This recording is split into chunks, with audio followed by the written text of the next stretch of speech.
গাছপ্রেমী ভাই বোনেরা আসসালামু আলাইকুম। বিশেষ করে ছাদ বাগানের টবে বসত বাড়ির আঙিনায় জমিতে আমরা অনেক সময় সবেদা গাছ রোপণ করি, কিন্তু সবেদা গাছে ফুল হচ্ছে কিন্তু ফলে রূপান্তরিত হচ্ছে না।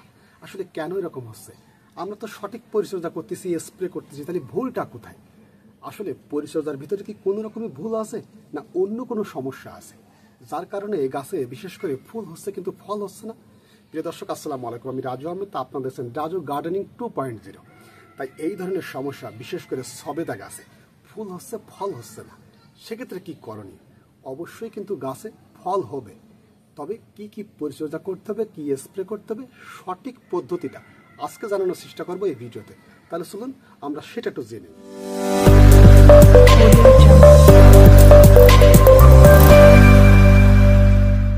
সবেদা গাছটিতে ফুল থেকে ফলে রূপান্তরিত করতে হলে আমাদের গাছের গোড়ায় পুষ্টি সমৃদ্ধ খাবার দিতে হবে প্রতি 2 মাস অন্তর।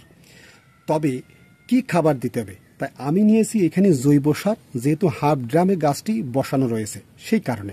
তাই আপনারা টপ পরিমাণ বুঝে নেবেন। তাই সর্বপ্রথম আমরা চেষ্টা করেছি জৈব সার নেওয়ার। আপনার কাছে জৈব সার না থাকলে যে কোনো কম্পোস্ট জাতীয় সার অবশ্যই কিন্তু মাস্টে নিতে হবে আপনাকে।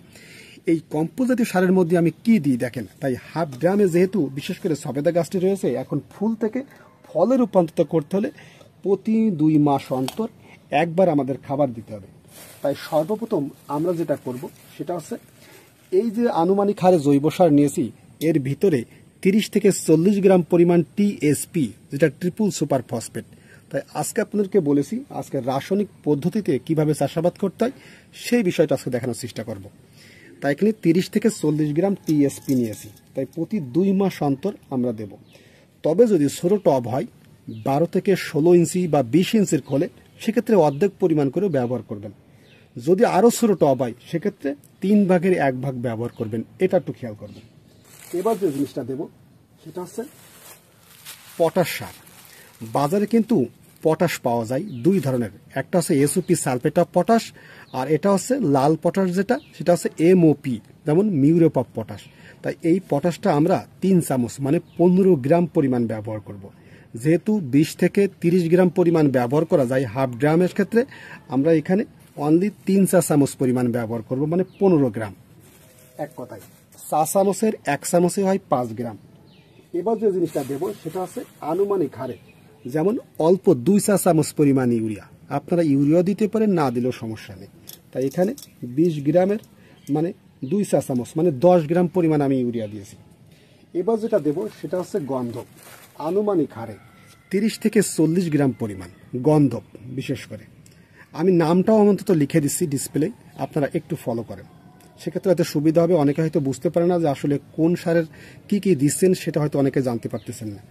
তাহলে আমরা এটা গন্ধক দিয়ে দিলাম। এবার মূল যে জিনিসটা আমরা দেব সেটা একটু জেনে নেন। এটা হচ্ছে বাম্পার কুইক বোর, এসিআই কোম্পানির। একটু খেয়াল করেন, বাম্পার কুইক বোর। এক কথায় উল্টো পিঠে যদি আমি দেখাই, এটা হচ্ছে বোরন সার। বোরন সারটা কিন্তু অবশ্যই আপনাকে দেওয়া চাই প্রতি 2 মাস অন্তর যদি ফুল থেকে ফলে রূপান্তরিত করতে চান। তাই যেহেতু হাফ ড্রামে, সেক্ষেত্রে চা চামচের অনলি 2 চা চামচ আমরা বোরন সার মাটিতে দেব। এই যে দেখেন, এই 2 চা চামচ দিয়ে দিলাম। অনেকে হয়তো চিন্তা করতেছেন যে আসলে এত সার দিলে হয়তো গাছটা মারা যাবে না। আপনি একটু ট্রাই করে দেখেন, প্রতি 2 মাস অন্তর যদি এই যে উপাদানগুলো আমি দিলাম এরকম যেন বেশি না হয়, কম হলে সমস্যা নেই। তাই এই নিয়মে যদি প্রতি 2 মাস অন্তর হাফ ড্রামের সবেদা গাছটির গোড়ায় যদি দিতে পারেন, সেক্ষেত্রে অবশ্যই কিন্তু ফুল থেকে ফলে রূপান্তরিত হবে। তাহলে এবার আমরা চেষ্টা করব গাছের গোড়ার মাটিতে কিভাবে দিতে হবে সেটা আমরা একটু জানবো। তবে একটা জিনিস অনেকের হয়তো জানতে ইচ্ছা করতেছে, যেমন আসলে আমাদের যদি ছোট টবে আমরা গাছটা রোপণ করি সেক্ষেত্রে কি করব? হ্যাঁ, আনুমানিক হারে জৈব সার নেবেন, আর আমি যে নিয়মে দেখিয়েছি এ 3 ভাগের 1 ভাগ নেবেন যদি ছোট টব হয়, যেমন 8 থেকে 10 ইঞ্চি অথবা 12 ইঞ্চির ভিতরে যদি হয়। আর 12 থেকে 20 ইঞ্চির খোলে যদি হয়, সেক্ষেত্রে আধা আধি পরিমাণ নেবেন। বিশেষ করে যদি বিস্তারিত বলতে যাই সেক্ষেত্রে ভিডিওটি অনেক লম্বা হয়ে যাবে, তাই শর্টকাটে আমি একটু বলে দিলাম। চলুন তাহলে আমরা গাছের গোড়ায় কিভাবে দিতে হয় সেটা একটু আগে দেখে নিই, এবং একটা স্প্রে আছে সেটাও আমরা জানবো। সর্বপ্রথম যে কাজটি আমরা করব সেটা হচ্ছে টবের মাটিটাকে আমরা আলগা করে নেব, যে কোনো নিডিয়েন বা অন্যান্য কিছু ব্যবহার করে, বিশেষ করে এরকম একটু ঝুরঝুরে করে নেব মাটিটা। এবার যে খাবারটা বিশেষ করে আমি তৈরি করেছিলাম সেটা একটু দেখাই আপনাদেরকে। এই যে দেখেন, এই খাবারটা আমরা গাছের গোড়ায় ঢেলে দিলাম, দেখছেন। এবার যে কাজটি করতে হবে সেটা হচ্ছে চারিপাশে এভাবে দিয়ে দিবেন। মাটির সাথে যদি মিশিয়ে দিতে পারেন সব থেকে বেশি ভালো হয়। তাই এই নিয়মে যদি প্রতি 2 মাস অন্তর যদি এই সবেদা গাছটির গোড়ায় এই খাবারগুলো দেয়া যায় প্রতি 2 মাস অন্তর, সেক্ষেত্রে ফুল তো দ্বিগুণ হারে আসবে এবং ফলও কিন্তু রূপান্তরিত হবে। তবে আর একটা স্প্রে আছে, সেটা একটু বলে দিচ্ছি যে আসলে কি স্প্রে করতে হয় আমি যেমনটি করি। তাহলে সবেদা গাছটিতে ফুল থেকে ফলে রূপান্তরিত করতে হলে আমাদের কি করতে হবে?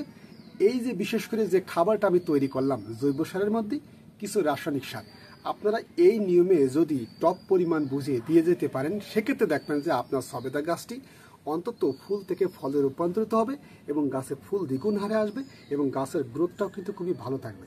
তবে একটা জিনিস অবশ্যই আপনাকে মনে রাখতে হবে, সেটা হচ্ছে একটা স্প্রে কিন্তু অবশ্যই আছে প্রতি 1 মাস অন্তর।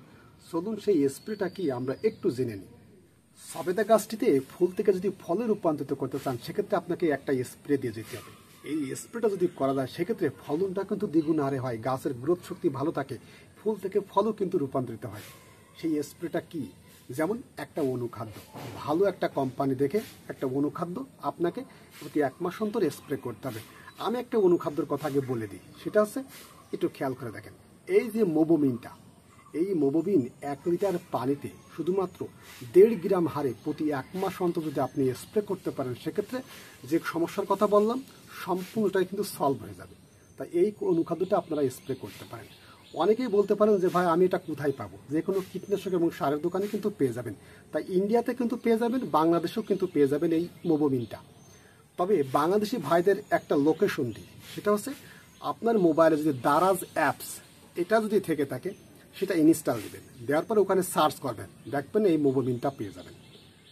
তবে আরও বেশ কিছু অনুখাদ্য আছে, সেটা আমি একটু বলে দিই। তাই বাজারে কিন্তু অনেক ধরনের অনুখাদ্য পেয়ে যাবেন। তাই 2টা অনুখাদ্য আমি যেমন বাছাই করেছি, একটা হচ্ছে মোবোমিন আর একটা হচ্ছে এগ্রোমিন ম্যাক্স। এগ্রোমিন গোল্ডও কিন্তু পাওয়া যায়, এটা হচ্ছে লিকুইড। তাই এগ্রোমিন ম্যাক্সটা হচ্ছে পাউডার, 1 লিটার পানিতে 1.5 ml হারে প্রতি 1 মাস অন্তর স্প্রে করতে হবে। আর এগ্রোমিন গোল্ড এটা হচ্ছে লিকুইড, যেটা 1 লিটার পানিতে 1 ml হারে স্প্রে করতে হবে প্রতি 1 মাস অন্তর। তাই আপনারা চেষ্টা করবেন ভালো একটা কোম্পানি দেখে, যার মধ্যে সব ধরনের উপাদান আছে, সেরকম দেখে অনুখাদ্য বাছাই করবেন। তাই সবেদা গাছটিতে ফুল থেকে ফলে রূপান্তরিত যদি করতে চান, প্রতি 2 মাস অন্তর এই খাবারটা বিশেষ করে দিয়ে যেতে হবে টবের মাটিতে। আর পাতার উপরিভাগে প্রতি 1 মাস অন্তর একটা অনুখাদ্য স্প্রে করে যেতে হবে। সেক্ষেত্রে দেখবেন ফুল থেকে ফলে রূপান্তরিত হয়ে যাবে। তাই বিদায় নেওয়ার আগে অবশ্যই আপনার কাছে একটা অনুরোধ থাকবে। বিষয়টি হচ্ছে, আপনি যদি আমার ইউটিউব চ্যানেল থেকে ভিডিওটি দেখে থাকেন, সেক্ষেত্রে অবশ্যই একটু সাবস্ক্রাইব করে দেবেন। আর যদি পেজ থেকে দেখে থাকেন একটু ফলো দিয়ে যাবেন। আর যদি ভিডিওটি শেষ পর্যন্ত দেখার পর যদি না বুঝতে পারেন, সেক্ষেত্রে কমেন্ট বক্সগুলো আছে, কমেন্টে একটু লিখে জানাবেন। তাহলে সকলে ভালো থাকেন, কথা হবে আগামী পর্বে অন্য কোনো বিষয় নিয়ে। আসসালামু আলাইকুম।